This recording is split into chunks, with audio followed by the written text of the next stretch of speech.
I ain't no Crystal Light man. Yo, I ain't no Crystal Light man. I'm like really the worst Division community member ever. Tanks is currently with the kids right now. We're not live on Twitch yet, right? Yeah, I just pushed live. Oh, cool.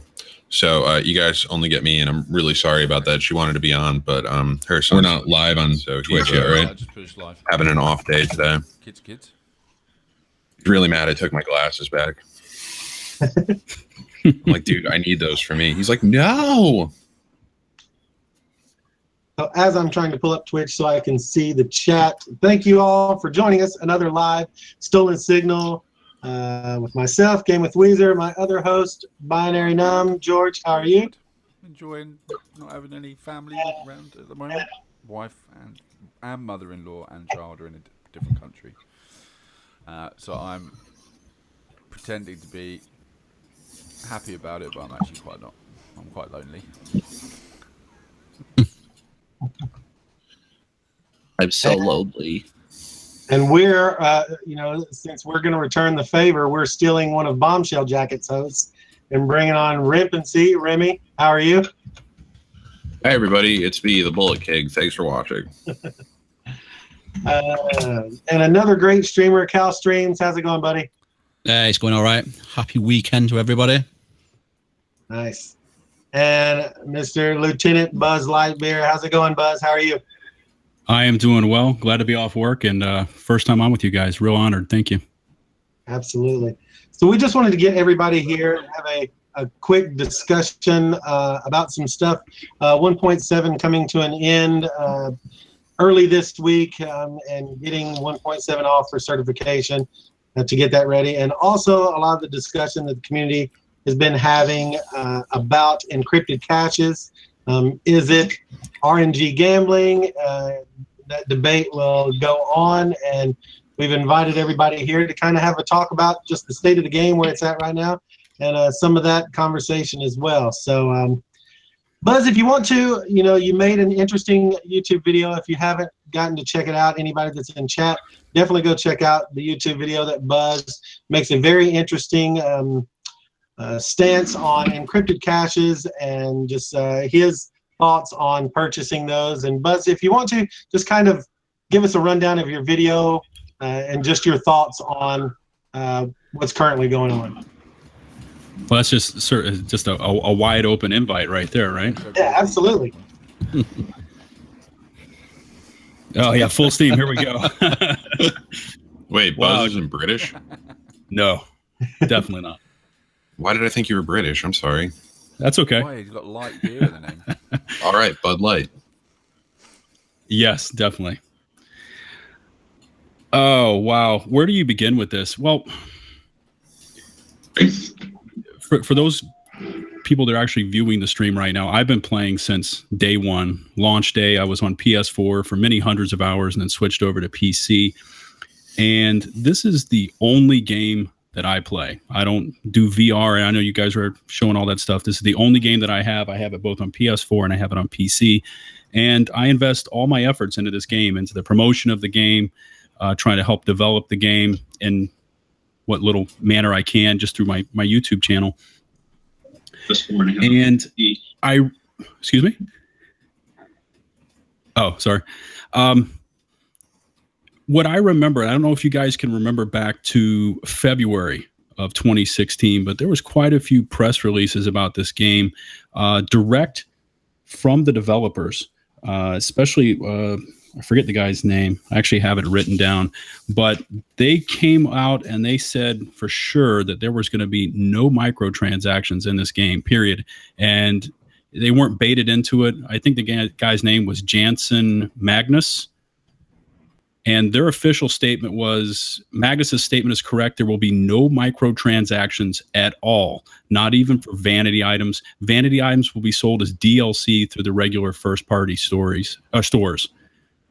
Okay, so they cleverly came about with it, and they put these into these DLC packs. And I know you guys probably purchased them up. Remember the Christmas wrapping for the weapons and things like that. And that was done through the Uplay store. So that's why they call it first party. It wasn't actually installed into the game. Okay, so you could purchase them there, but then obviously they would be applied over into the game. And voila, update 1.6 hits, and now all of a sudden we have a premium vendor with all of things. Microtransactions, here they are. They hit us right in the face. They come full circle with it, and away we go with this. And now we have taken the second step, or potentially the second step, for when update 1.7 drops, and we're taking microtransactions into potentially RNG gambling. So they're not just visible transactions where we can actually purchase them. There's a preset price. We know what we're getting ahead of time. We're trusting ourselves to these loot containers. And I had finally had enough. I can see the writing on the wall for where this is headed. So we've gone from nothing to basic microtransactions to now RNG microtransactions. There's only 2 more steps, and then we've run the full gamut, and that's pay to play and pay to win. And I felt we needed to step up at this point. Something needed to be said, and I came out with a video, controversial or not controversial. I posted my findings on the forums, which I was promptly insta-banned and then unbanned, thanks to Yannick and Johan and Matt Shacha. But I wasn't on there. I didn't use any profanity. I wasn't in there promoting gambling or anything, but I was simply bringing up all of my counter viewpoints to this type of monetization system. And it seemed to just spark off an absolute wildfire in the community. And that really wasn't my intention. I truthfully didn't think that my video was going to get all that much viewing or even attention devoted to it in the state of the game. I had to put my viewpoints out there as for something that I saw potentially could be, it's very sinister in its nature. And I just put the video up there. We went with it, and then State of the Game comes out, and all of a sudden we've got potentially this PR show with a hard sell tactic of why this is good for the community, and the fact that we had potentially asked for it, which I thought was very counterproductive to what we were doing. So that's what it was. I mean, I pointed out that, number one, that none of this was disclosed. We had no dev blogs leading up to it. It was simply just kind of buried in the patch notes a little bit that, hey, we're bringing this to you. I know that Cal and I... Excuse me? Max going to bring it to you? Keep going, pal. Okay, not a problem. I know Cal and I played quite a bit of the PTS together, and we were seeing absolutely no key fragment drops at all.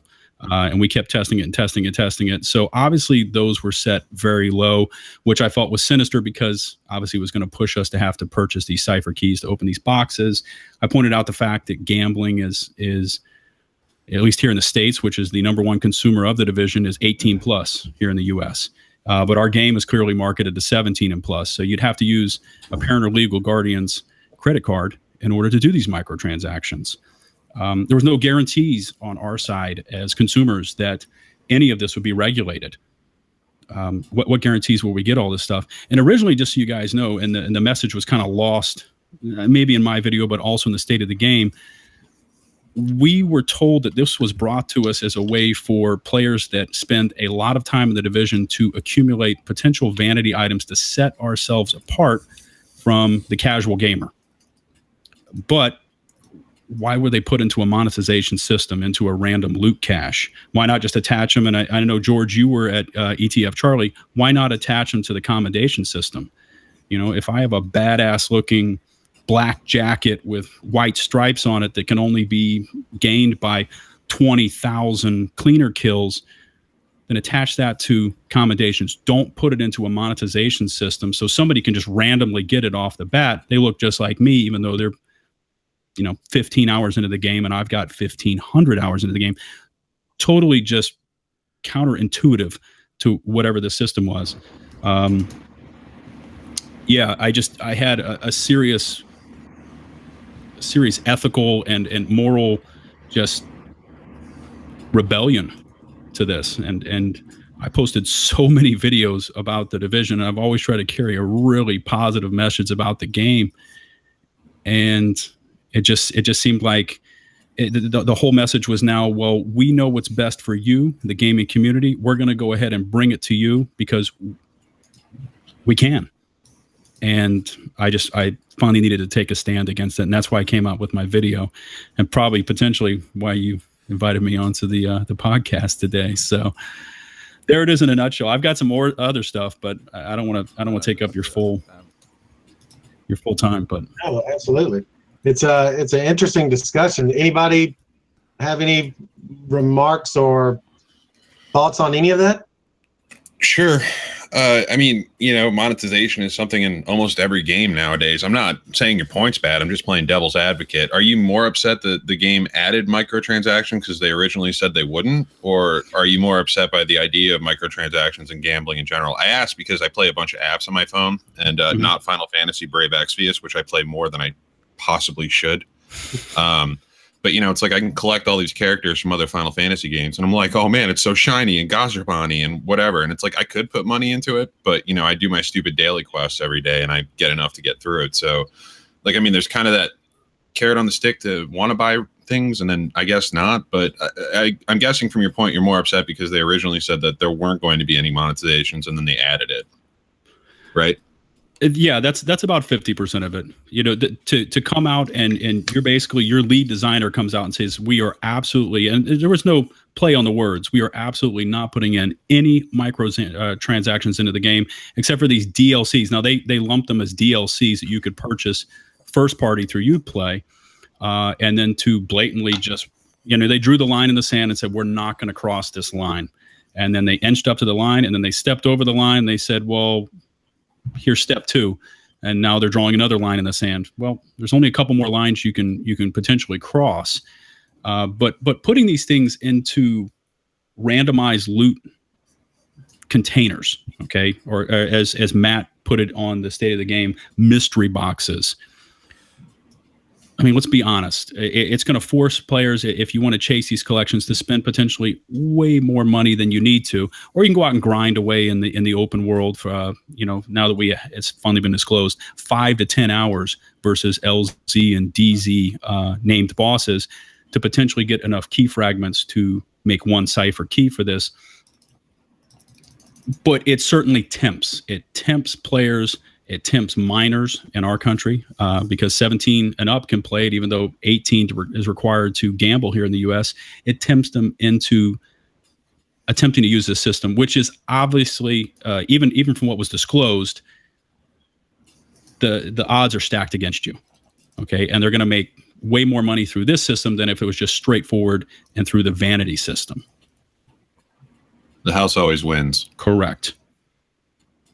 And that's an American gambling thing. For those of you who've never seen any weird movies where they've talked about it, like the Ocean's movies, or what was that one with the Matt Damon where he was the card counter? You remember that one? That was a good one.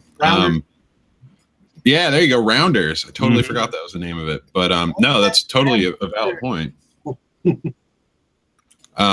It's weird for me because, my background solely is pretty much I did a Destiny podcast for a while that was wildly popular for some stupid reason. And then I did, now I just play a lot of Diablo because I got better. So, I can kind of see your point, but, it feels weird. We've even talked about it on Bombshell Jackets. And I think it was around one of the first episodes I actually came on as a kind of weird thing, but as a co-host, I guess. But yeah, no, I could see why you'd be upset about it. The gambling thing doesn't really bother me as much. We're gambling for money? Is that how they explained it? Because they touched on it, but I couldn't really understand what they were saying. I'm not saying it was because of bad, communications or anything. I'm just saying at some points I kind of go into a trance and I think about pancakes or something. A lot of the time it's pancakes, but it's just it's strange to see gambling in any game because I've never really understood the point of it, and I play games where you can technically gamble for items, and I don't really see it as a bad thing necessarily. It just depends on. I guess your concern is that it's going to be teenagers gambling, and that leads to other things, right? Well, yeah, gateway drug. Yeah, or the path to the dark side. Yeah, it could definitely do so. Now, I've experimented around with mobile apps and things like that, and you can buy resources to speed up things and things of that nature.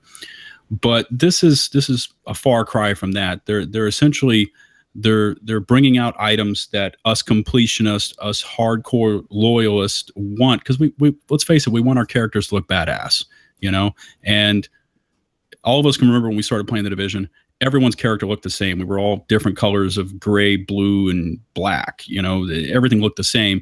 So if you can potentially find an item like Cal, I know you had the Beats headphones, I think in PTS 2.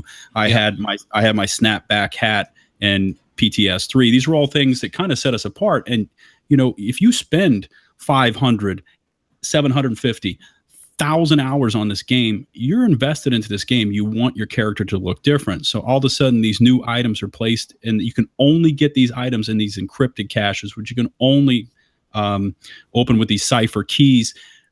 It just preys on you. It preys on the fact that you want to go open these caches because you want your character to look different.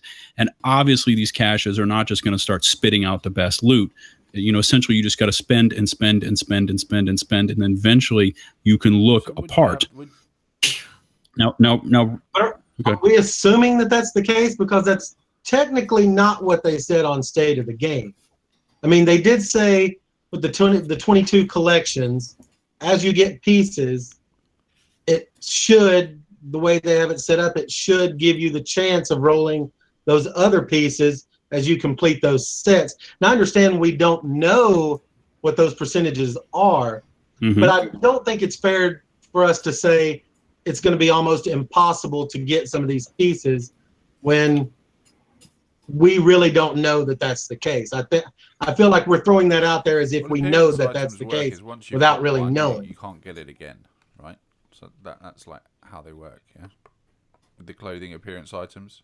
But that's not the way this is working, according to them. You can get duplicates. What? Oh, that's a big no. But they're saying you can't get duplicates, but those duplicates will be turned into key fragments. That's right. Exactly. So they're doing a backdoor Overwatch. Even Overwatch is getting rid of that. That's not a great idea. And I say backdoor Overwatch lovingly because everyone, like even Heroes of the Storm guys, like everybody went nuts with these stupid. Am I allowed to swear on this show? I always forget. We hope it will. Okay.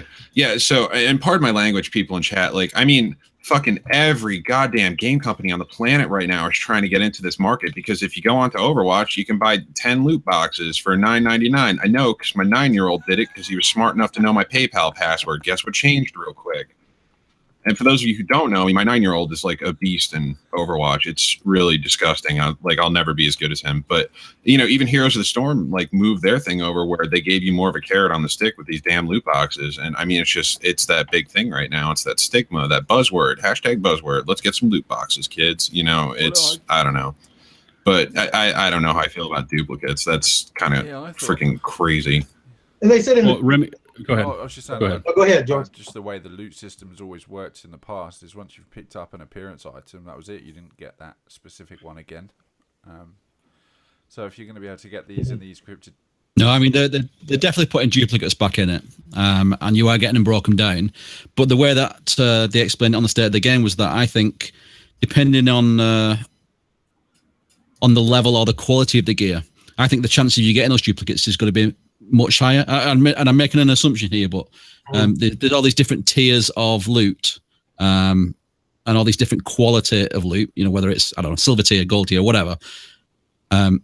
And each tier, as it goes up, has a lesser chance of dropping. So we're going to get a lot of duplicates, and you're going to get these things broken into fragments, not into keys. So bear in mind, I've opened this loot box with a key, but all I'm going to get back if I get a duplicate in that loot box is a fragment of a key. Yeah, that's one of the points. I've spoken with Buzz before. Like, overall, I don't necessarily have an issue with all of the points that Buzz does. But I think the way that we're going about it now, in sort of where we are with the life of the game, how we're actually going about it with the duplicates, with the mystery boxes, I'm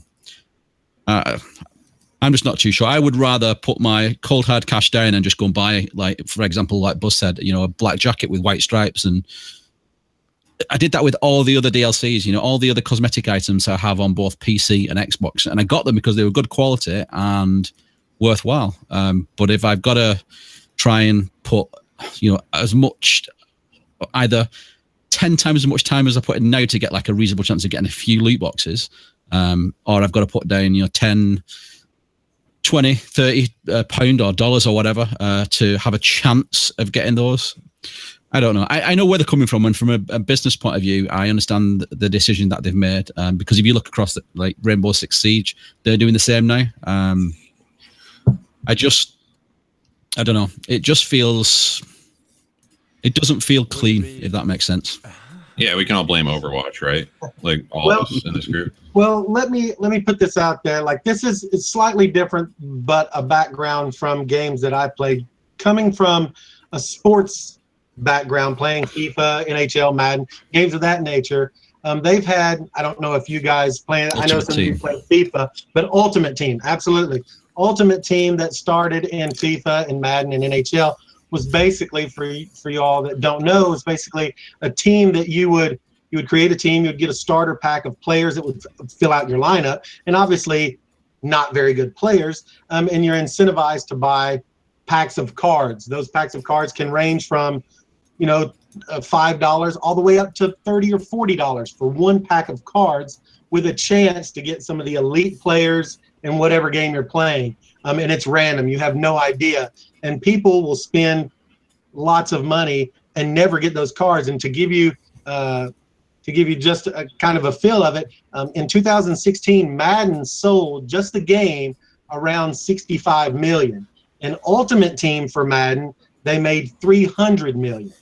Yeah. I'm looking at a report that says EA just in 2016 made $650 million just off of Ultimate Team within those 3 games. So that is a pay to win, basically. You're bettering your team, where this is just vanity items. But I can agree to this kind of starts that trend,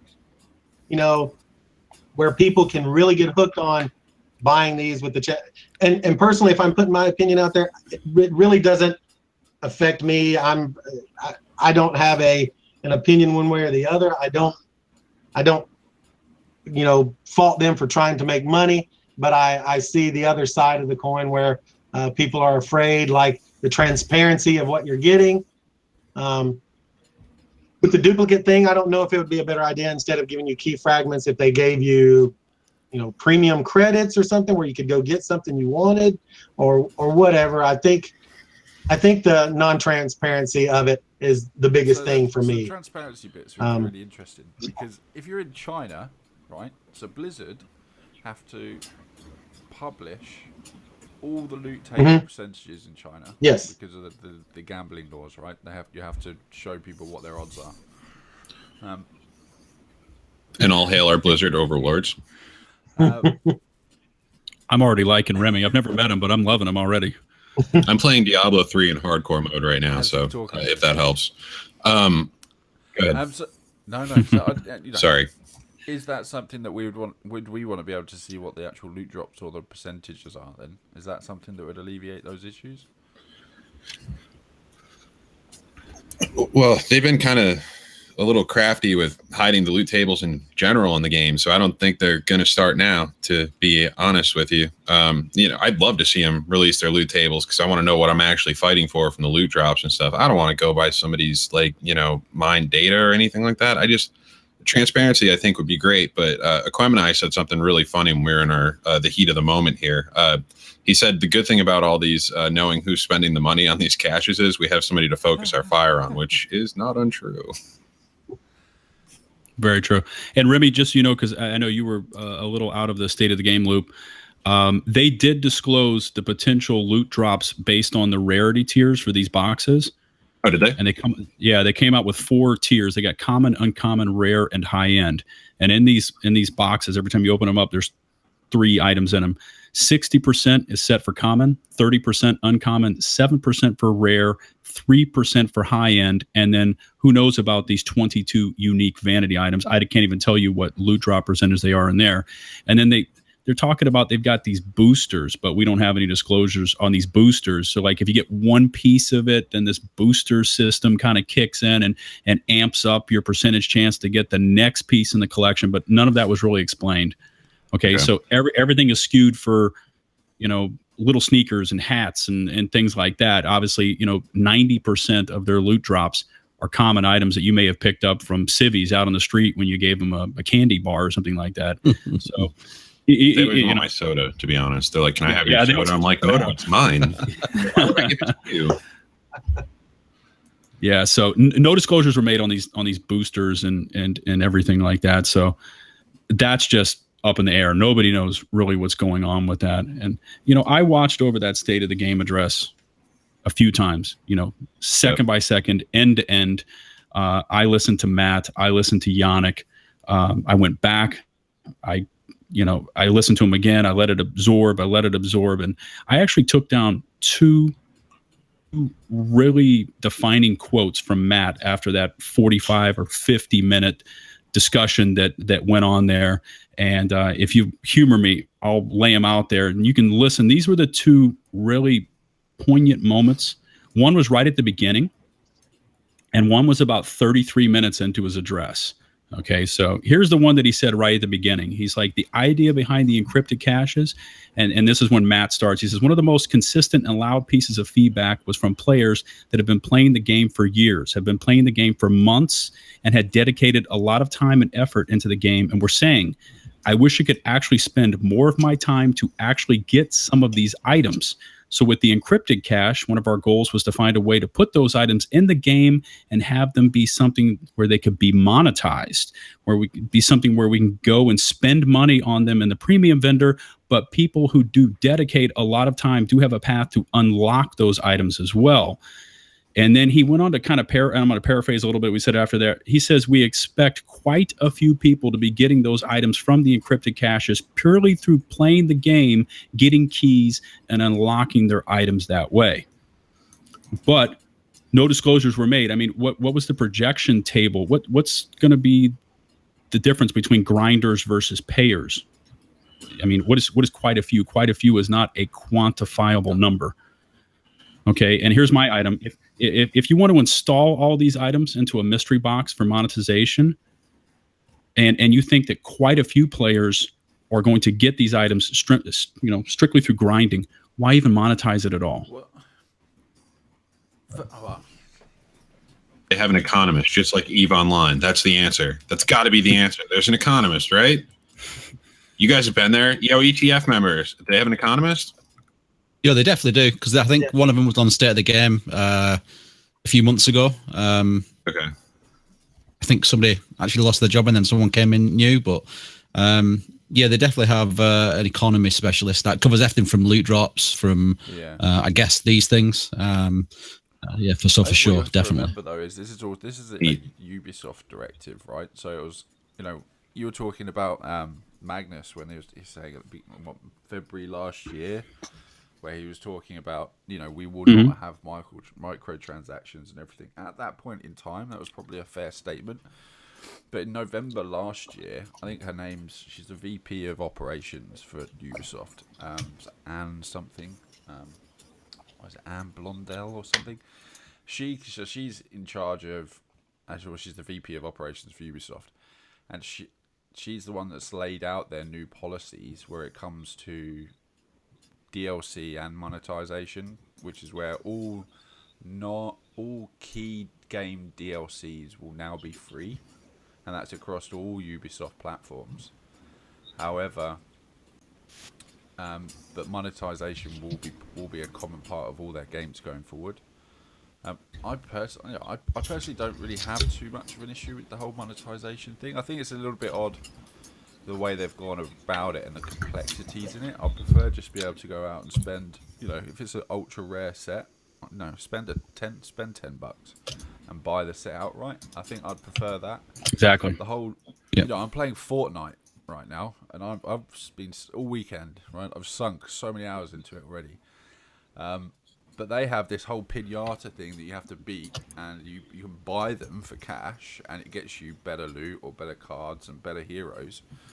And that's completely randomized, right? I spent I thought, fuck it, I'll do it. I'll spend 15 quid, and I'll get myself 2,500 credits. And I've got one hero, and then another, I got no heroes. I just got a load of crap.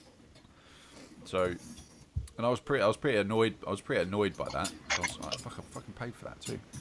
So I think I can see where everyone's annoyance is coming from, but I think I think you also have to read the context of yourselves. Like, are you going to spend money on it?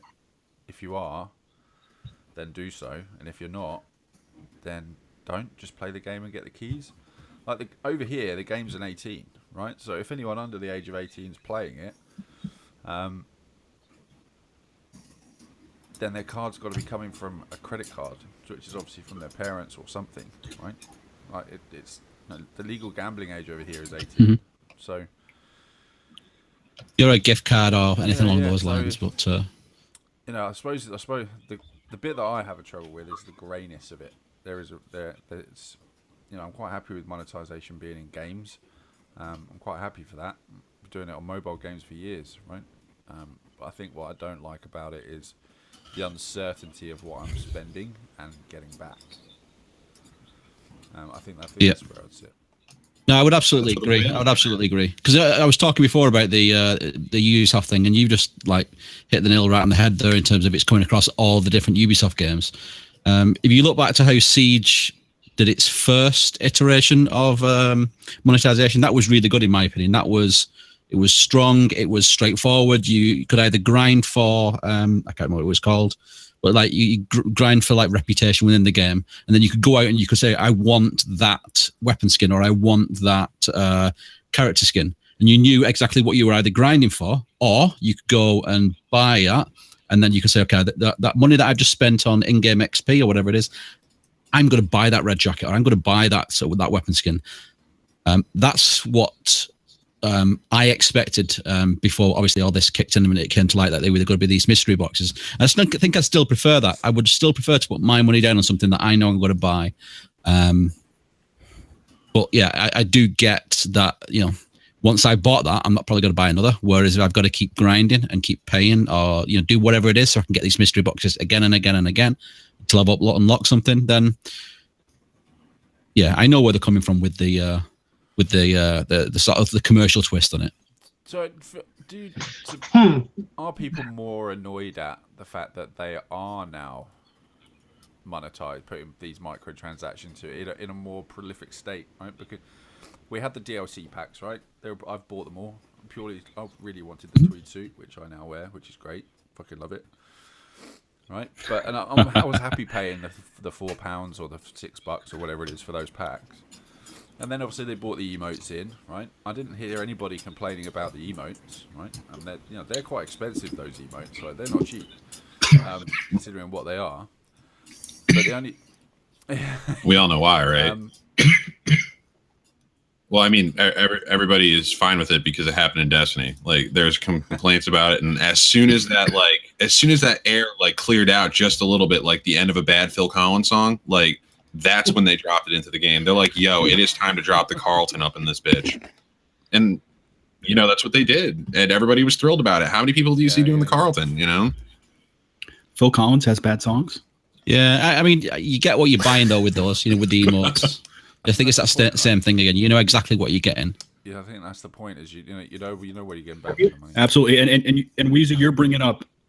No, you go ahead. I'm sorry, George. I'm interrupt. Weezer, you hit the nail right on the head.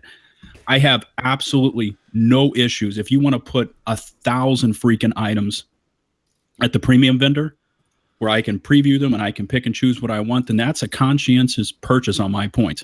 Mm-hmm. Okay, if I want to slap out 1,000 premium credits because I want to buy the Carlton, I know what I'm getting. Okay, versus let's call it what it is. It's a sinister system. It's a system designed to get you to pay more for something that you desire than you actually would. It's a game of chance. Yeah, come from they're prescribing to you what they think that's worth, right? You'd rather pay $4, but these encrypted caches are $5, so you might end up with trash. Absolutely. I mean, and it was presented to us at the state of the game that it almost like we needed this new monetization system, like we asked for it, like we needed this fix of this. but we needed this euphoric fix of opening a random container to make our gaming experiences better. And that's the way it was really presented to us, kind of in a condescending manner at the state of the game. But like, this is what we know that you want. This is what you've been asking for. And here it is. And the underlying aspect of it really was, we need more cash. Okay. And so therefore this straight up system is not working. And I've offered a lot of alternatives to them as far as that goes. And unfortunately, George, you were there. I was invited. I couldn't make it there. But if this system had, and I assume just from what I saw in the chat bar of the state of the game, that this guy Matt was at the ETF because instantly he was recognized by ETF members. If this system had been presented up on the board and laid out like this, I would have stood up and said, absolutely effing no way. Okay, show the items, be transparent with your player base. I don't care what you want to charge, but at least it shows it right there. Okay, and then if you want to overload the premium vendor with as many items as you want, please feel free to do so. That's a conscientious decision to purchase something. Okay, and that I can live with. That a 17-year-old, a 15-year-old, I don't care who it is using mom and dad's credit card. That's something I can live with. But bringing in a system and saying that it's something that we asked for, okay, and Matt does state that in the State of the Game address, bringing in something that you think that we want, that is obviously designed to milk us for more money than if we were just to go to the premium vendor and hand select what we wanted. It's sinister. It's wrong. It doesn't have any place in our game, especially, and I'd be interested in anyone in the chat right now. What is the actual player count for the division, like on any one given day? I mean, how many of us are really left? I mean, because it isn't like. Well, we can say that. Me and George can talk on that just because we were both at ETF. I can promise you, and George will agree, it's quite a bit more than you would imagine. Okay. Okay. I can't tell you exact numbers, but it's more than what you would think, even at this point in time. It's okay, but it isn't obviously the initial projections of those first 6 months when it launched March of last year, right? Yeah. We dwindled off. Okay. So, I guess as us, because of our placings in the community, our ability to go onto social media and stuff like that, sometimes we can speak for those people that don't have that access to the developers, and we kind of bring up these subjects, but it just seems like a cash grab. It feels like a slap in the face that they bring it to us now in this system. It is. That was what it is, right? Yeah. No, it is a cash grab. Hiding from that. It's their attempt to, figure out how they can make, a fair and equitable monetization system. More money. Game, right? I think I have no issues with them doing that, right? If they want to keep giving me, I know what content's coming, so if they want to keep giving me the content that's coming for free,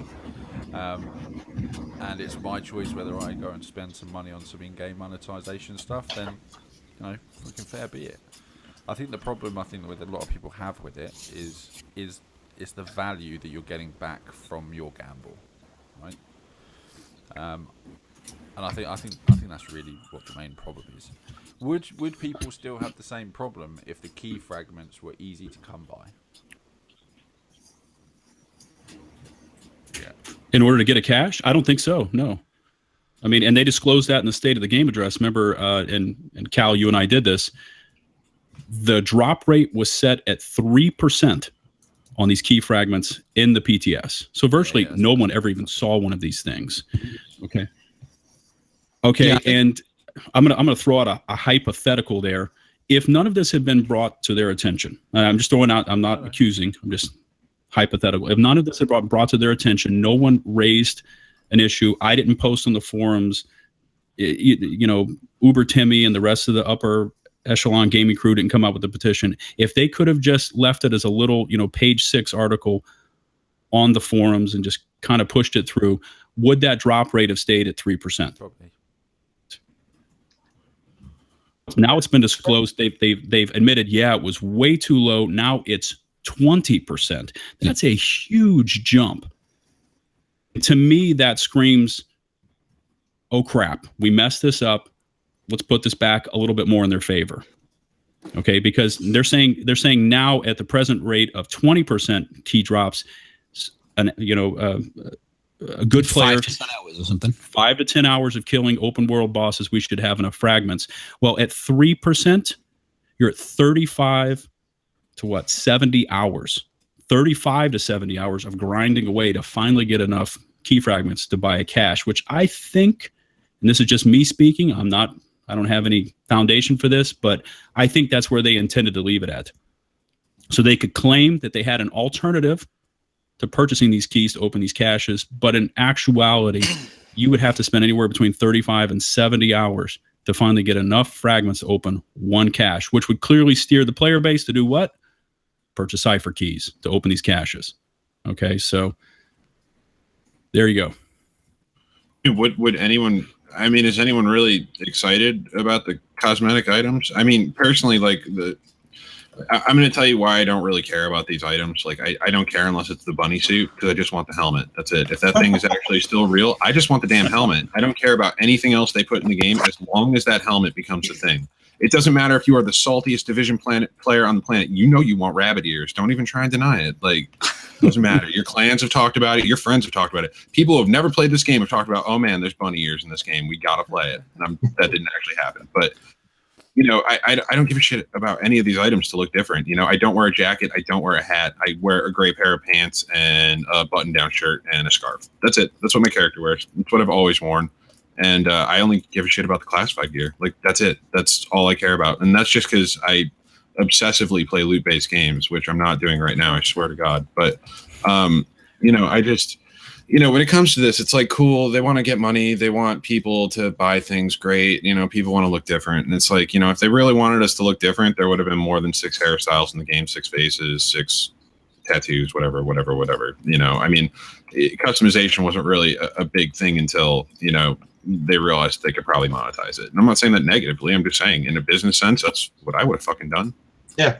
What's the average age in this chat though? Like of this group of people that's in this conversation right now. This is Uber Timmy, by the way. How are you? Hey Timmy. I'm still in the gaming demographics for like another 2 years at least. So there you go.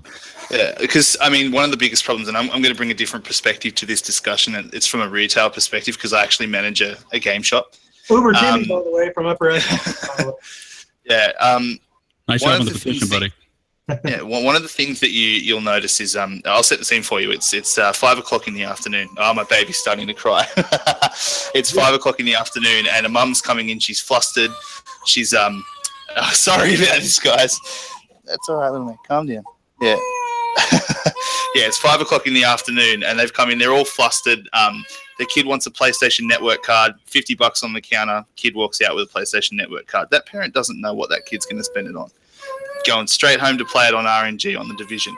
You'll find that a lot of people seem to pigeonhole this debate in I'm going to have to go in a second, guys, but they pigeonhole the debate on it's around credit cards and people having choice. But in that situation, sometimes there's just not choice. And that's one of the things that I'm worried about is that kids are going to get access to this system that's going to encourage them to gamble, essentially. It's what it is. It's gambling. So that's where, from one of the perspectives, we look at it and go, is it really like a good system? Is it moral? So I'm just going to mute my mic while you guys talk. Well, I agree with those points, and I will be interested in your guys' thoughts as well. When we have the discussion of minors, young kids going about this type of system, as I've said with other games, with Ultimate Team, things like that, to me, unfortunately, this is a discussion that should have probably been taking place 10 years ago. This stuff is not new. It's been around quite a while. So the discussion of stopping this, you know, within one game, yes, but within the gaming community, I think this is a discussion that is long since past us. Unfortunately, I get the concern. As far as my kids, you know, I look at it as when we're talking about using those things like getting a PSN card or an Xbox, you know, marketplace card. I get it. As far as using my credit card that's on my console, it's safeguarded by a password. My kids don't have it. So my son can't purchase anything on my PlayStation unless he has that code. As far as going to your local brick and mortar gaming store and getting a PSN card, you know, obviously, I get that point of it, but I personally am not worried about my son going on my console and racking up 50 or $100 on my credit card to buy caches because he can't. And this is just my opinion, but if he does that, if he gets a PSN card and does that, then who does the blame fall on? This guy. An attendant who bought it. Yeah. I mean, you falls can on- buy It would PSN fall cards on at gas the stations. minor. It would fall onto you, the parent. Absolutely. That's what I'm saying. If I allow him to do that, that's my fault. Right, and Yeah. I think one major thing about my discussion, I mean, I brought up minors, yes, okay, but there was a lot more. This this preys on people with poor impulse control, with addiction disorders. I mean, it can prey on anybody just clicking away in that store mindlessly, because it's always that what next am I going to get? Am I going to get that bunny, ears or whatever? Maybe the next one. Oh, maybe the next one. Maybe the next one. And pretty soon, you're $30, you're $40 into the hole. What did you get? You got, pants and scarves and a hat and all items you could pick up from civvies out on the street. I would also just like to point out, I would be better with this if I could see where this potentially all this money that they're going to make off this system, where is it going to be reinvested into the game? Is that laid out, or is that just going right into the profit loss margins for Ubisoft so they can impress the shareholders, so they can impress the board, so they can keep the game going? I mean, where's this money going? 21 Kiloton brought up a really good point. He says ever since they installed the premium vendor, the servers haven't gotten any better. They've gotten worse. So all of a sudden we're going to, potentially grab, I don't know, 3 million, 4 million more. Where's the money going? What's it going towards? Is it going to the life? What is the life expectancy of the game? I imagine these are all things that would probably have been discussed at ETF, Charlie, that, I'm under no obligations under an NDA or anything like that. But because, I didn't actually go, but what is the life expectancy? How much more money do you need? Okay, but this is all brought down from Ubisoft corporate.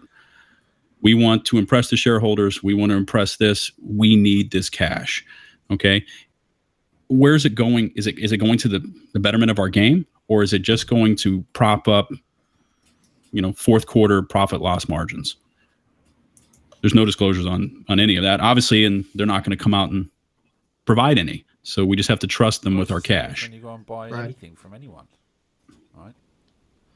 If you go, as a consumer or even as a business buying a software package, right?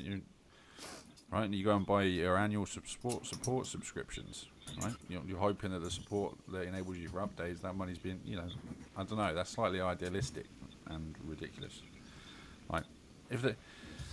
Right? Yeah, Ubisoft is Talk about my way of life, George. You're talking about my way of life. That's what I do, is collect people's help desk agreement money. No, I'm just kidding. I just think we're being just a little bit too tree hugging, to be honest. It's a business, like Ubisoft is a business. They got to make money. They got to make profit. They're I don't know. Well, I have to be honest and just say I have my business head on to say, do you know what? Who cares what I don't really care what they do with the money. I know that I'm getting year 2 content for free, right? I don't class these appearance stuff as content. They're just additional stuff. They don't improve my gameplay. They don't improve anything to do with my experience with the game at all. They're just things that I can waste money on if I choose to do so. I always do, by the way. Always waste my money on them. But it really is just down to whether you choose to spend it or not. Whether they choose to spend that money on, the way Ubisoft works, right, is that money doesn't belong to Massive. It's that all the money, even money from the game, goes to Ubisoft, right, and then Ubisoft up front cover the game costs. So I'm not really sure where that argument's going. Like, no company's going to start sharing or divulging where the profits of certain transactions are going to go. Like, Do you ask that of EA? Do you ask that of Blizzard? I don't No, I ask think- anything in Blizzard. Yeah, I think you've got a point, George. I think the maybe we're going around because we keep asking, the question and sort of try to get a more of a route. I think we've probably been there at the start, maybe 15, 20 minutes ago in terms of, for me anyway, I know why they've done it. I understand why they've done it as a business. I understand that it's probably not going to go back into the division. It's probably going to go, in bulk to Ubisoft. For me, the overall issue is what we went through before in terms of I will go and buy all the cosmetics, all the gun skins, or whatever it is, all the emotes. The biggest issue that I've personally got with it, I know Buzz has got a different issue, and I know Timmy's got other issues. It's just that Many of them. Yeah, I would much rather it not be a game of chance. That's the biggest issue for me.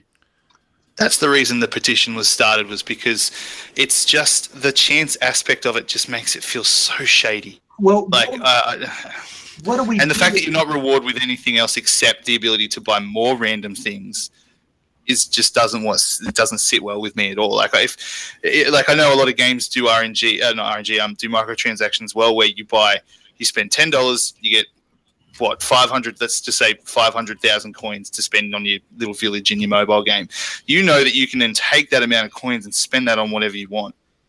Whereas this one is, here's your money. You may get what you want, but then if you don't get what you want and you get a duplicate, we'll give you the ability to then buy another random case. You don't get any return that you can go, all right, like you said, the premium credits would be really good if instead of key fragments, you got premium credits. So even if you missed out, you still built that up and you could buy an item from the shop that you really liked. Right. Like I like that idea. That's cool. But it's like we're going to reward you giving us money. Well, we might possibly reward you giving us money, but if you miss out, you can then reward us again with another random activity. Like it just that whole part of it there. If they put it all in the premium vendor, fantastic. That's awesome. Just buy what you want. They'll make money from it. I don't see that. Obviously, they will make more money from this because it's random, but they'll still make money from people being able to go through an entire library of items to buy. That would, to me, would have been the perfect way to do it. This just feels shady. Like it just feels dodgy to me. Well, a lot of companies will do that with microtransactions and loot, like that, where it gets very sneaky the way that they give back if there's something that you don't want. For example, if we get 3 encrypted caches in this, and you get 3 items from each encrypted cache, well, that's 9 items total. If you don't want those 9 items and you trade them all in, you get a key fragment for each. Now you're sitting at 9 key fragments, and you need 10 to get another encrypted cache. So now you have to buy another cache to at least get 1 fragment to get that free one that you would have already have had. A lot of games will do that. Now they're very sneaky about how much you get back in order to work towards the next, cache that you get. And you're just right on the cusp of getting it. But in order to get it, you either got to grind for, like Cal and Buzz were saying, however many hours to get that 10th key fragment, or just buy 1 more cache. And if there's an item in there you don't want, you can trade it in to get that 10th piece. It's sneaky how they do that. But my other thing is, for players that want to grind a long time to get those key fragments and then open up a cache and get something, I'm interested in everyone's thoughts. Do you think that would be another division within the community where it's, well, I'm the grinding person and I've worked a long time to grind for this item or for this cache, and then you have if we didn't have this system, are the casual players going to come in and say, I don't have 70 hours to grind, but I want a cache. So now we need to drop the rate on how fast we get those encrypted caches, because we've had this debate in the past for certain things where it's like, no, you have to grind a really long time, and those hardcore people are going to grind for it. But then you have casual people that come in and say, I don't have the time to do that. I want to be able to get it quickly. And if we don't have these encrypted caches, how can I get it? I don't have a chance to get it because I can't invest that time like the hardcore people. So I don't know how, if they were to take this away, let me throw that out there. If they were to take this away and you had to grind for however many hours to get that encrypted cache, what are we going to do when the casual people jump in and say, I can't get an encrypted cache. You're making it impossible for me to get one. Then what does the argument become? It becomes a casual versus long-term player Exactly. argument. That's what I'm saying. But And we then by don't know. by definition, is this game a casual game? Like, considering the lead-up time to get a character to max. Like, I know it's fast now because people go through it, but I remember the first time I did a character, it took me like 4 or 5 days to get to 30 and then max gear and find everything. And that was when drop rates were so bad. You know, you cheered when you found 1 gold in the dark zone. But we constantly seem to be in a war to not only satiate the hardcore player, but the really casual player. And I think maybe there's time to draw a line. Like, you know, if you're going to play this game, it's a grind game. It's a loot-based shooter. It's a loot-based game. There's a grind inherent in it. Well, before we get the discussion to keep going, let's bring in, even though they just recently had a divorce on Twitter, Felix Venerius is hanging out in here, and I'm sure as well. So I want to bring her in and get her thoughts on it as well. Thanks, Reza. So, basically there's been a lot of bits around this, and I've been at Charlie, so I've seen a bits of, like, I kind of agree with some of the points that George was making. I also agree with some of the points that Buzz has been making, so it's kind of like all a bit of a hodgepodge. But I'm not sitting on the fence. I definitely don't want the splinters up my nose. So anyway, so the thing with that Matt was saying with that the players have been asking for this. It's not they've been asking for the encrypted caches. They've been asking for a way of being able to get the vanity items without having to put the money in. That's the thing that he was referring to, because he raised that as at Charlie, etc., and that's kind of the point that he was trying to make. It didn't come across that great because Matt is very much a heady guy, and he does internalize a lot more than he outputs, which wasn't very good for the state of the game, unfortunately. But for that, the idea being was that the people that do grind, the people that want to play, they can basically find a way of getting these vanity items, the emotes and the other bits, so they don't have to spend their money on it when they've spent like 70, 80 pounds or whatever the equivalent dollars is for whatever to buy the game and the expansion pass or whatever platform, or if they've bought it on multiple platforms, etc. So it was a way of giving those. But instead of just kind of giving a way of earning premium credits, they didn't want to kind of give that, because that then just kind of detracts from that, and also it builds into the economy and the business side. As George was saying, it's like you can't Ubisoft didn't want that to go through. There's no way that you want to be able to earn money in the game, because earning money is different from earning loot, which is why they introduced the key fragments. You earn the key fragments by looting and doing all the other bits, but then you can get those key fragments, keys that you build up by purchasing to allow those people who want to drop money on it to get that. The one key fragment, etc. When I did the test and I got a duplicate, which was a rare occasion in my PC PTS testing, I got 7 key fragments out of one duplicate item. So the amount, I believe, is dependent on the rarity of the item and the duplicate, etc. So the more rare it is, the more fragments in theory you should get. But until we get past the end of the PTS, etc., and those are actually in game, I can't guarantee what those are because I don't know. But the whole thing with it is that they're saying that the value of the items that you get in the cache, each item should be worth slightly more than 150 premium credits. So if you're getting 3 items, in theory, the total should be like 300, even if you get 3 very basic items. So in theory, you've doubled what you've put in and got out. But again, those percentages, those numbers, etc., are still being tweaked before it goes to live. Yeah, but I can see the idea of gambling and stuff, and I agree that it can be seen that, and some people will put money into it and do that. But then that's, again, the people are going to put money into it until they can't put anything into it anymore. But again, I can't really see it from that point myself. Yeah. I mean, just going back to what you said then, as soon as you said it on State of the Game, I thought it was a pretty flawed argument, because like to put a value on three things and say, okay, well, these are worth 300 premium credits. If that's three pieces of garbage gear, whether it's boots, whether it's a scarf or whatever it is, doesn't matter if that's going to be worth 300, 400, 500 premium credits.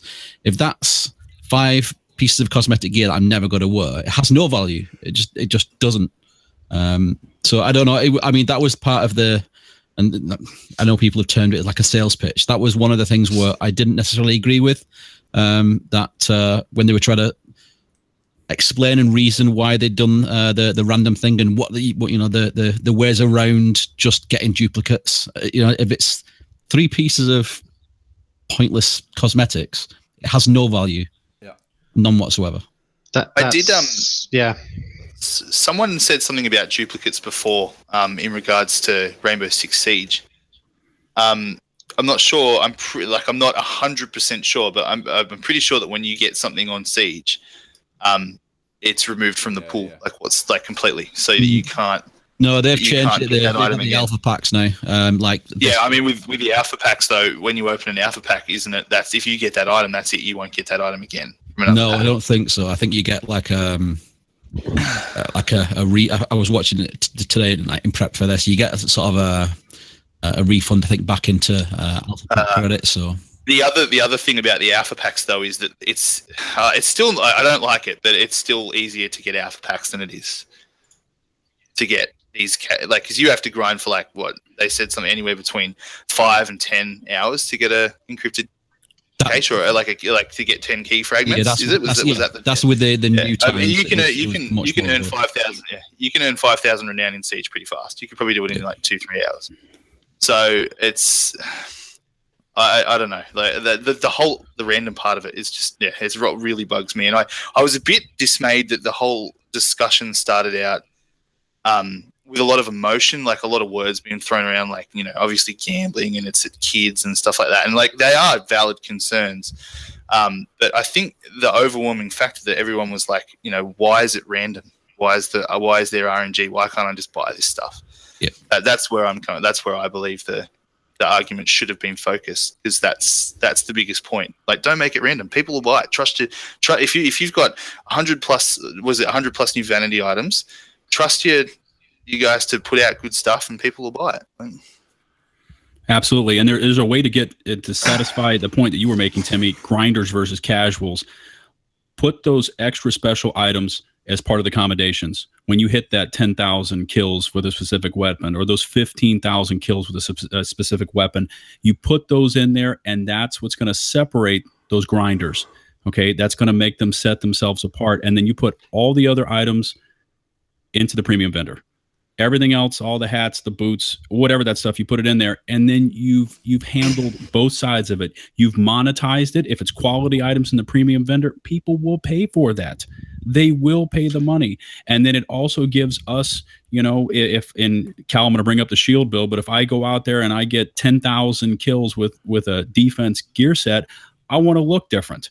Okay. And that gives me something to shoot for. It gives me an obtainable goal. I can track it now in commendations.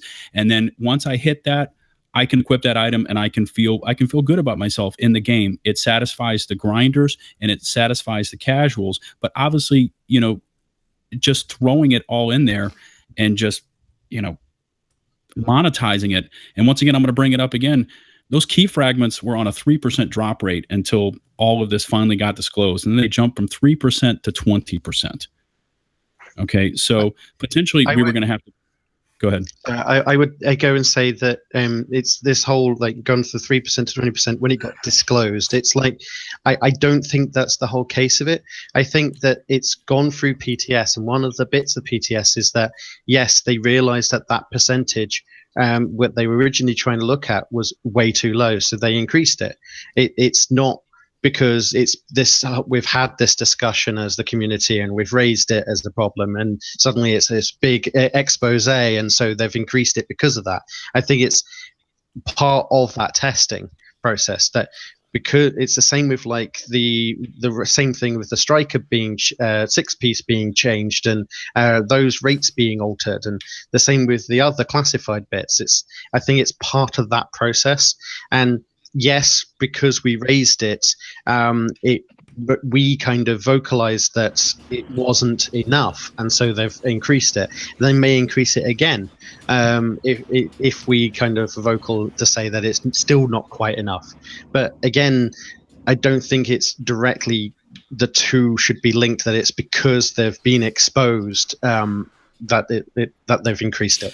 I don't think it's an exposed thing. It's certainly not an exposed thing for me. But the issue that I've had is they've got somebody there, either we call them an economist or whatever, because it's a AAA studio. I know there'll be like comments in chat and comments elsewhere about the sort of the size and the quality, but essentially it's a AAA studio. It's a big Ubisoft studio with a big, huge game. They've got people there that by now at this state in the game should know easily how to work out a drop percentage or how quickly something's going to drop if somebody goes and kills this many people. How many bosses or NPCs the average person kills, to be able to work out how much time would need to be invested to drop a key. Yes, the PTS is there for testing, and I get that. I don't want to keep coming across as like trying to counter people's arguments, because I didn't want to do that. But I don't know. I would think they would understand the drop rates, and if they put something in at 3%, they must have a fair idea how long it's going to take for somebody to grind for that. And me and Buzz played a lot of the PTS on the PC, and I didn't even get one fragment in the time that I played before they talked about upping it to the 20. So I don't know. It's I'm not saying they're exposed either, Cat. It's not. I'm not trying to make that point, but they should have a pretty good handle on their own RNG at this point. If they haven't, then we're a little bit screwed in this point in the game. It's one of the. No, go ahead. Sorry. I was going to say one of the things that bothers me about the game at the moment is how skewed the loot system, the RNG system, can be to some people. We all remember how we all played Lexington 400 times to get a Barrett's bulletproof vest, and no one got one. And then someone can get, can run it 6 times and get, 5 out of the 6, they'll pick one up. So, that's the RNG system can be so skewed and so unbalanced. Sometimes that also worries me when it comes to these key fragments dropping. How do we know people are going to actually get them within the 5 to 10 hours? It could be like 20, 25 before they see anything. With that skew, though, the whole thing with the Lexington is that people were adding their percentage. So they were saying okay, there is a 1%. I can't remember the exact percentage of it, but they were saying that there's a 1% chance that it will drop. So if I run this 100 times, I'm definitely going to get this item. But it's 1% chance on each every time that you run. Yeah. And that's what a lot of people didn't get. So yes, there were some people that were extraordinarily lucky that run it 6 times and got it 5 out of those 6 times. That is extraordinarily lucky with random. Yeah. Go ahead, Rim. Did you want to say something? Yeah, I mean, to go back on the cosmetic thing real quick, and if people honestly cared, it's funny. Buzz brought up something about playing defense set, which I know Cal doesn't really want to talk about defense for some reason. So let's talk about the Sentry Shield build, Cal. No, I said, already loving Remy. I use a Sentry Shield build with a pistol just because it's more fun for me on PC, and you'd be surprised how many salty people are out there about it. But yeah, so I mean, we're looking at shields right now, and it's like, why are we getting cosmetic items that a lot of people don't care about when we're getting masks now? Why can't I just get a skin for my shield that says "fuck you" on it? That would I need that so bad, but I would pay for that. It's silly. I would pay 1,000 Phoenix Gray. Yes, for it. Absolutely. Put it in the market and let me snatch it up. But yeah, I mean, like I said, the other cosmetic items, everybody's upset about cosmetic items being RNG or being gambled or whatever the hell, or spent real money, and just don't give a fuck. I just don't. And like, I'm sure somebody's putting work into these cosmetic items, but it seems like such a bad point to the game in general. Like, I don't know. That's actually a really good point you make as well. And it's another thing that some of the members at Upper Echelon brought up to us, and they said, why are they focusing all this time on these cosmetics and this animation and this backdoor programming and coding for all this monetization when there's still a game that's got, like, and don't get me wrong, I'm not bagging the game. I do still love playing it, but it's got a lot of flaws. Like, why are these not being focused on? Why are we prioritizing it? It's not the same team doing either one of those. Yeah. The teams that are working on identity and economy stuff are not. That's why I was excited when they said they're going to add rewards to leaderboards. Finally, it gives me a reason to want to go to leaderboards or stuff. Like, especially for global events, like, that makes sense to me, because like when I'm in the leaderboards for Diablo, for whatever reason, I'm not saying I'm in the top 200 demon hunters right now this season, but I am, and I don't get rewards for that. Plug. I just make fun of the clan that is below me, because that's what I do. I know. But it's like, it's the division. I don't care about the leaderboards. I get nothing from them. And now it's like, oh, cool. Maybe now I give a shit about the leaderboards. It's one of those things. I don't know. Well, Remy, you mentioned them. Is it possible that some of these items that we don't know about, when they're speaking of the 22 collectibles that will be in there that are kind of the rarest of the rare, since even us ETF members have not seen masks yet, you think that's where they could be implemented? Is it within encrypted caches where we got to get these masks? And then that becomes another problem with people, wanting them so bad they start spending money on encrypted caches. I totally agree with Remy. Like, I've never spent any money on the premium vendor. I really don't care to spend money for vanity items within the encrypted caches as well. I'll grind them out to get them, and if I don't, then so be it. But yeah, I don't know. I would be worried that could be something, because they've already hinted at masks. We haven't seen them. They kind of dangled it out there that these are coming, and now we have a system that is a kind of an unknown chance to get something. I think the masks are global events, aren't they? Yeah, they did. They have stated that on the PTS announcement, State of the Game, that the masks were tied to global events. Okay, awesome. They basically, that was the only statement that they've made. Because they're not saying how or what or when. It's just kind of So that they're tied to it. With an cash So during a global event.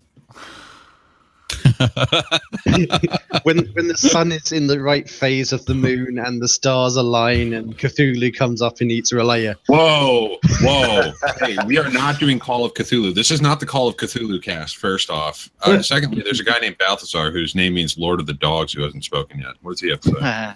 Yeah. Thank you, guys. Hi, everyone. I'm the Lord of the Dogs. Say it. I'm the Lord of the Dogs. Yes. Thank you. Thank you very much for letting me participate here. I'm actually a follower from Lieutenant Buzz, so I'm very aware of the situation that you guys are talking about and all the concerns about it. I just wanted to address a little bit more like a casual gamer, like you guys have been saying, the differences between one and a casual one. And honestly, I am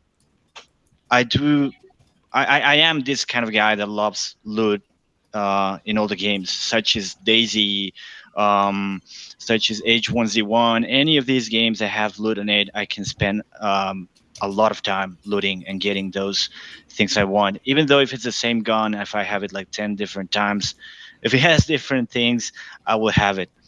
And I also agree with the concern of how what is the direction that this game is going to.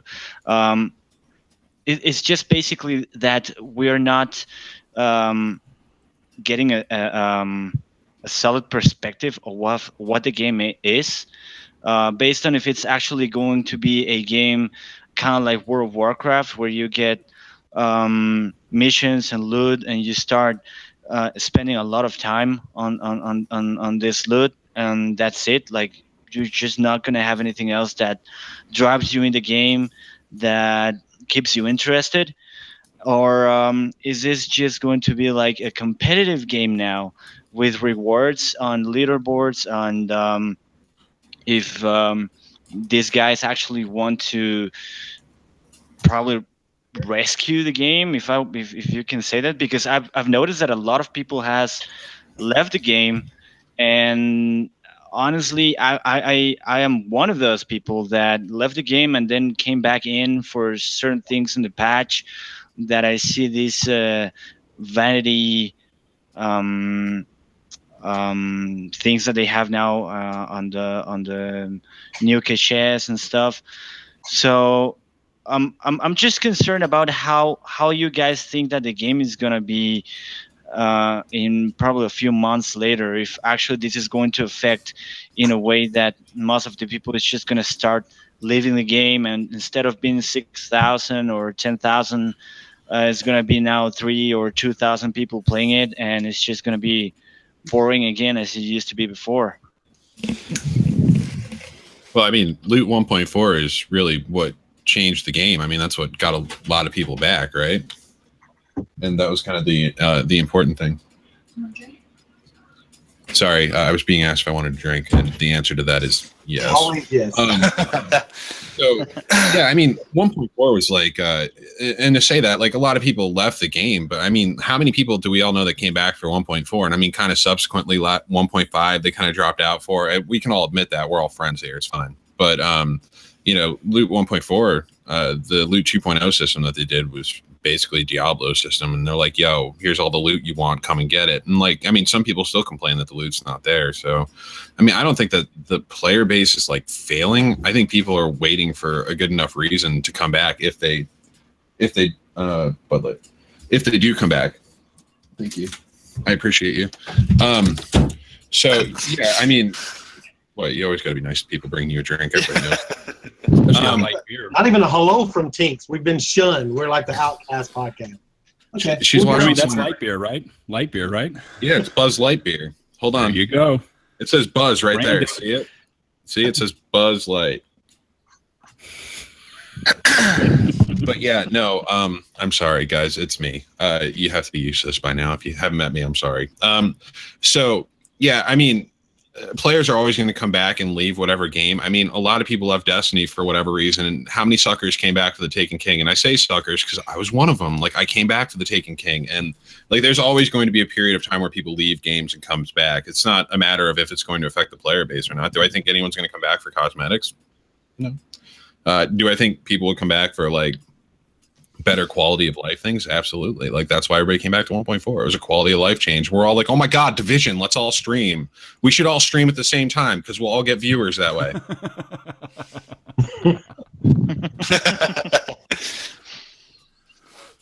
I think anyway, Destiny got it right. right. I think Destiny got it right though, because they put some of the best looking gear in the game behind things like but behind their raids. So I mean, you had Eververse, but you couldn't buy raid gear from Eververse. You just got shitty gear that you could infuse. And like, even though I wasn't a big fan of Eververse, they should put some of this really a pink sparrow. Yeah. You could get. They should put some of this. They should put some of this cool, like, collectible astronaut bunny stuff behind the incursions and improve the incursions, and people will play that. And will grind for it. I know if they turn around and said that I can get 6 pieces of an astronaut suit by playing Falcon Lost, you know, once every week, I'm there for 6 weeks, I'd fucking do it. I mean, any reason for me to go back to Dragon's Nest outside of the fact that I think Dragon's Nest is still the best incursion to date? I'm sorry, the latest one. I still haven't finished you. It's not that I don't love you. It's just I juggle 2 games, so it's kind of hard for me. It's our namesake. Come on. Your namesake. This show's namesake, ladies and gentlemen. But yeah, I mean, you know, any reason for me to go back and do something that exists for like a new carrot on the stick as a reason to come back and exist, I'll do it. Like, I mean, we all did it for when certain pieces of gear were dropping from certain parts of incursions, like gloves and knees from one, and then chest and head from another, and then like, I don't know, like tacos from the last one, I guess. But I mean, you know, it's just, there's a reason why people come back and keep doing this stuff repetitively. And I mean, George still plays pretty often, right? No, I still do on all 3 platforms too. You know, a month. Which is fucking crazy because I tried that and I'm just like. But do you know what? I don't play as much as I probably only put about 10 hours a week in now. Just enough to do my weeklies on each console. Like, you know, and I'm quite happy with that. And then I'm playing other games at the same time. Right? as a gamer should. I'm getting my enjoyments out. I mean, I give nothing but respect. Sorry, I give nothing but respect to Buzz because this is what he focuses on, and like I mean, it's pretty buzzworthy, I guess you could say. But yeah, no, I mean, it's great. Like, and the reason why I got into this game was because, I played Diablo. Tink said it was like Diablo, and it is like Diablo. The only thing they're missing is treasure goblins, and I've already solved how they can add those to the game in a way that makes sense, but I haven't really. I'm saving it for the show this week, damn it. I'm not using it on this show. But, we all play games because we like to play games. And I mean, we're all focused on this one and we want to see it benefit and stuff like that. We want to see a player base come back. And, you remember that time that George posted that thing on Reddit about 1.7 and how he was excited that he went to ETF and everybody bitched and moaned for like a month about it. And then all of a sudden. That was brave, by the way. That was brave. You took to Reddit. Oh my God. Dude. Yeah. I mean, that's like going onto 4chan and saying, yo, dogs, here's why you should play this game. And then like everybody finds you in real life. You don't do that. But, it's like respect 4chan. Always respect 4chan. But yeah, no, I mean, Jesus, there's like so many good reasons why you can still play this game and why you can't. But I mean, after Joe posted that and went through like the whole rigmarole, people saying that he was like an asshole, he's like, well, I guess I'm never posting on Reddit again.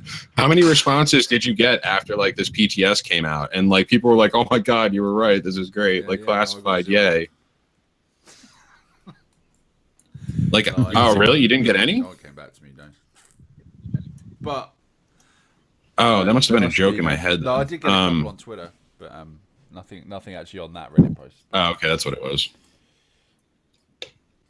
Yeah, and I mean, 1.7 is cool for what they're doing, so I mean, I'm sure people will come back for that. But I mean, do you guys have any like real concerns outside of like, in these caches that are pay to play? Like, I mean, anything like that? My biggest concern is that 1.7 will bring with it another slew of bugs, because it just seems that every time we have a new patch, there's a new massive bug, and I don't know. I'm just sort of I don't want to come across as like the cynic or anything like that, but it's like I'm kind of expecting it now. Like every time they roll out a new patch, there's a new game breaking bug. It takes a few days to fix.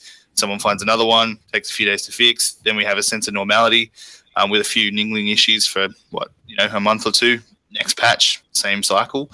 If anything, I think it's like my problem probably isn't the developers; it's the testing that's being done before it's rolled out.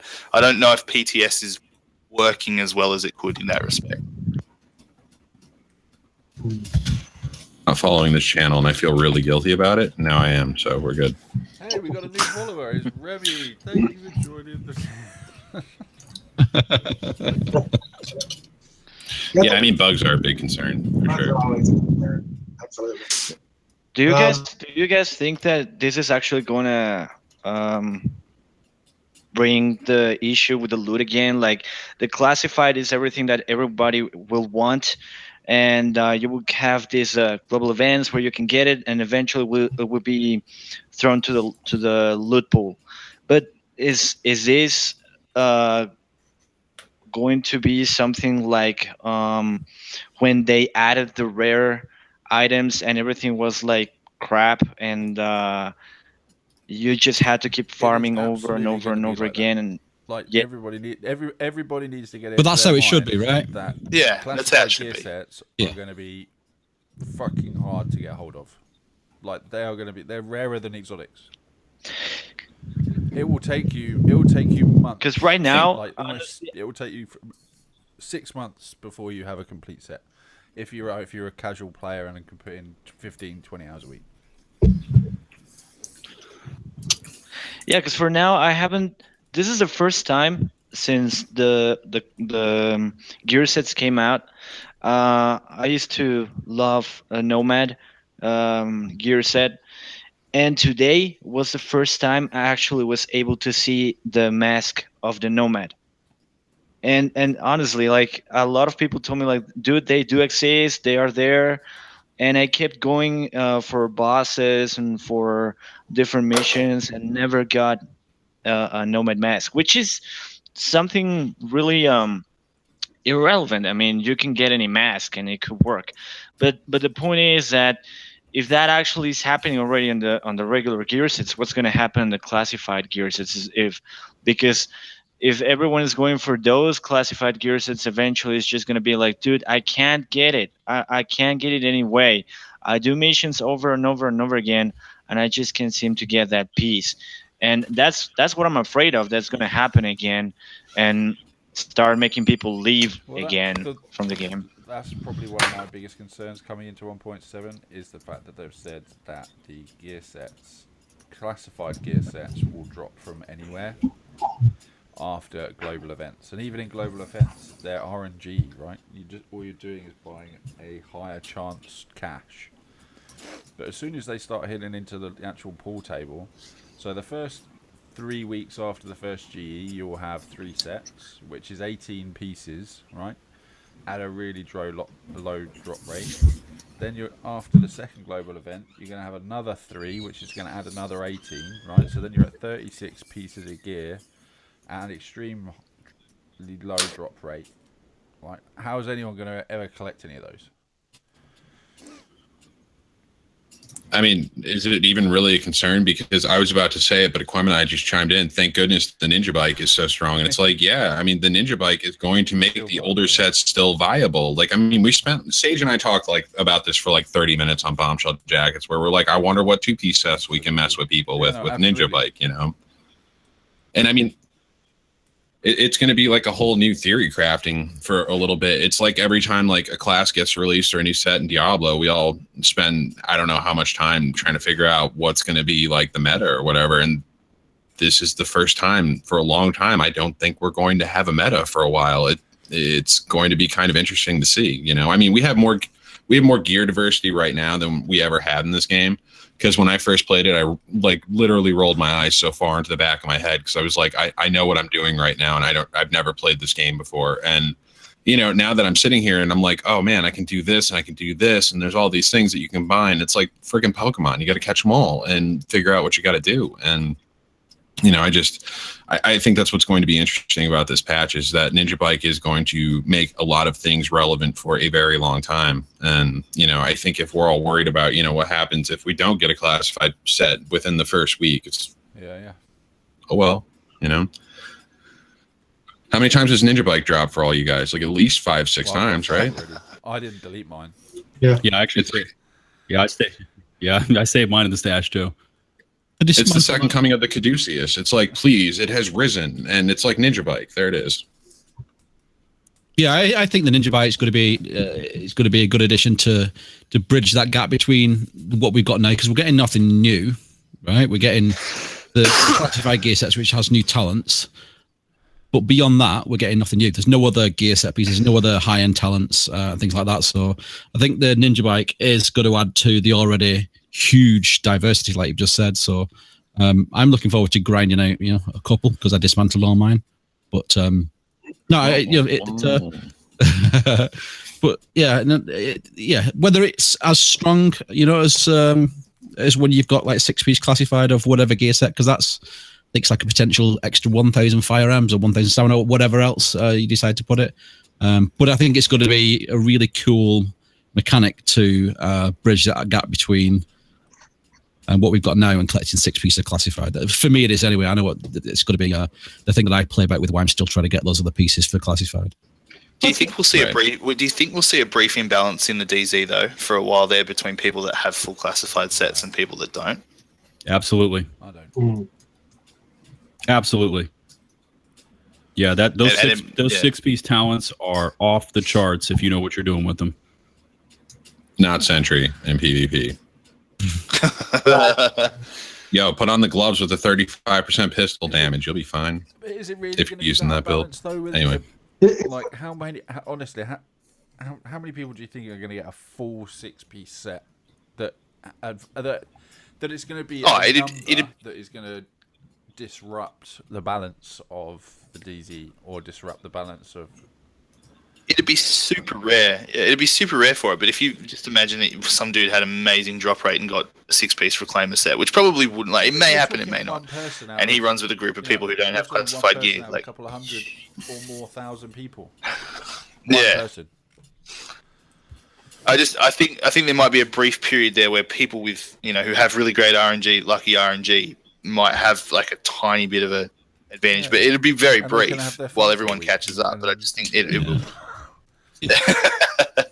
Yeah, but as you should, you know, the specialized gear, classified gear rather, is meant to be that god tier fantasy gear set. So, like, I don't have any issue, and I think it will be strong. But I don't think I've mentioned on stream before. I don't think it will be as strong as everybody makes out, because I know. The question was, is it going to kill the high ends? I don't think so. I love my high end gear sets, because I've got your 6 talents to work off. Well, 6 if they can put some better knee pads in, but essentially 6 talents, 6 different bits of utility that I can use. I can nimble, I can skulls gloves, I can have a vigorous chest, I can have a specialized backpack, etc., etc., etc. That I'm not going to get from any of the gear sets unless they completely rework them. I'm not going to get them. So for me, there might be a little bit of an imbalance, but I don't think it's going to be the be all and end all, so long as the gear sets themselves are balanced correctly. Yeah, I don't see it being a big noticeable issue. It'll be fun for people that are able to complete, things like final measure, and having a person that gets final measure classified 6-piece is going to be really sought after for running things like Clear Sky. That guy's going to really see some benefit for his grinding. Everybody's going to want that guy on his team. So I don't have a problem with that. As far as the imbalance in the DZ, I think it's potential that it's going to be out there, but I totally agree with George where the rarity of this is going to take people quite a while to get that classified set, and the imbalance is going to be very minimum. It's going to be, you're talking about a very small percentage of people that are going to get that lucky within a short period of time. No one can choose what gear set to go after. Right, that's that. So it's if they are lucky enough to have a full set, then they've put the hours in to get it, right? Well, good luck to them. Yeah, it's like, George, just so you know too, you're kind of lagging out once in a while, so I fear your internet is experiencing a case of Great Britain Brexit. right now. Am I good now? Oh man. Which is a perfect point for us to start wrapping up this conversation, which has been really interesting. I'm sure we'll keep this conversation going for the next few weeks coming up, leading up to 1.7, since we don't have a specific date for that just yet. But before we go, does anybody want any more last minute thoughts before we get off? Yeah, can I hang out with Buzz more regularly? Because I enjoy him as a person. Absolutely, my friend. Anytime you need me. Screw you, Remy. Screw you. Oh, Cal, I'm in your stream all the time. I love you. I'm like, ooh, it sounds really good today. Like you just drank some tea. Yeah. That's good. I'd actually really like to say that I think the quality of the discussion around this situation across all the different formats has been really good. I think it's been very adult in the way it's been carried out.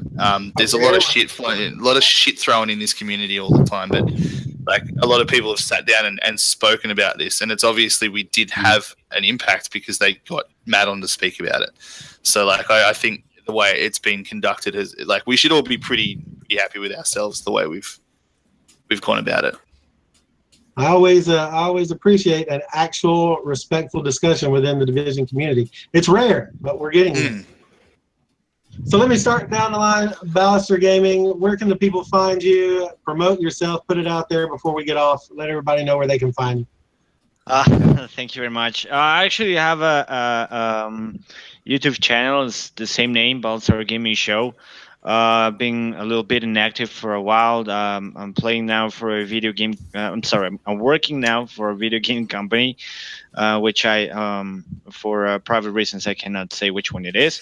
But I do have some free time there if you guys want to join me. And the truth is that as I said before, I'm here by Lieutenant Boss. We're the Lieutenant Boss Battalion, the LBB. If you know the pun there. So BLBB BBQ. So yeah, if you guys want to go there, I do Sundays live stream for different games. And thank you very much again for letting me join you guys. Absolutely. Glad to have you. Absolutely. Cal, where can everyone find you? Twitter.com/Cal4K, Twitch.tv/CalStreams, and YouTube.com/CalTV. Nice. Yeah, he did. Nice. Said like a professional. Yeah. Practice. Press the button for that bit. Is that what it was? Buzz, you're up, buddy. You can find me over on YouTube. It's the LT Buzz Lightbeer. That's LITEBEER. And I'm always willing to engage in, I guess, civil discussions on the division, especially over on Twitter as well at LT Buzz Lightbeer. And by the way, I want to go back to Baltazar. That is a self-made group on their side. That's a bunch of my followers, that the LBB. They named themselves that. So thank you very much. Very flattered. No, thank you, man. It was awesome. That pun was actually something that came out from the LMB. So we had nothing else to do but to show you our appreciation for everything you're doing so far. Well, I should be showing you mine. Thank you. Remy, where can the fine people check you out at? I don't say I'm as pleased as Punch to be a part of the Ninja Pancake family. I was going to do this on this I was one. gonna Are do you it. going to? No, you can No, do it. I'm I not don't care. going to. But No, you can. It's fine. Yeah. Hey, I'm on Twitter at Rempancy, REMPANCY. Why? Because I spell it out. It's a play on rampancy. You remember that game Halo where the one AI went rampant? Yeah, that's what it's a play off. I like to combine my name with other words that shouldn't exist. But anyway, I am one half of the Bombshell Jackets podcast. My life partner is not here. She is dealing with the children. But 1/3 now. 1/3. 1/3. Oh, that's right. Jesus, I forgot we brought on Sage. Sage, I love you. Please don't hate me. Hey, we don't know what the comments from the community are yet, so it could be going. Oh man, he's so mad at me now. Oh God. But no, anyway, like always, we want to thank you guys for listening to any of our weird theories we have. And I'm sorry I mentioned Diablo as much as I do. I do play Division and Diablo on my stream. It's at the same name as my Twitter account. So thanks. Sorry I'm weird. Have a good day. Uber Timmy, where can everyone check you out at? You can find me over at Twitch, twitch.tv/Uber_Timmy. I'm also obviously one of the admins over at Upper Echelon Gaming as well. So got a pretty great Division community over there. And I'm always on Twitter as well. It's at UberTimmy_UEG. I'm the guy that's always posting annoying pictures of his kid because I just recently had a son and I'm all cocky about him. So yeah, You're it was the great. worst. It's great to be part of this discussion. Though it's been really enjoyable. Absolutely. George, any last thoughts? Let everyone know where they I just can wanna say, check you out at. Timmy, absolute pleasure to finally meet you, man. Thank you for joining us today. It was really good. Buzz, you as always. Definitely. It was an absolute pleasure. Thank you. And also, it's Baltazar, right? Yeah, Baltazar. Absolute pleasure. Thanks for joining us today. Everyone can follow me on Twitter at Binary. I'm the same on all platforms. Cheers. I wish you would change your name to Binary Fun because I'd like that better than Binary Numb because you're just such a fun guy. You're not numb. What are you talking about? And of course, I'm Game with Weezer at Game with Weezer on Twitter. You can find me on all the platforms. I'm trying to stream every day and occasionally on the weekends. But everyone in chat, thanks for joining. Thanks for listening to us discuss the division and what's coming, the topic at hand right now, encrypted caches. So I appreciate everyone's comments in chat. Everyone that joined us, Remy, Baltazar, Cal, Buzz, Uber Timmy, thank you guys for hanging out with us and chatting. And until next time, agents, we'll talk to you guys later. See ya. Pleasure.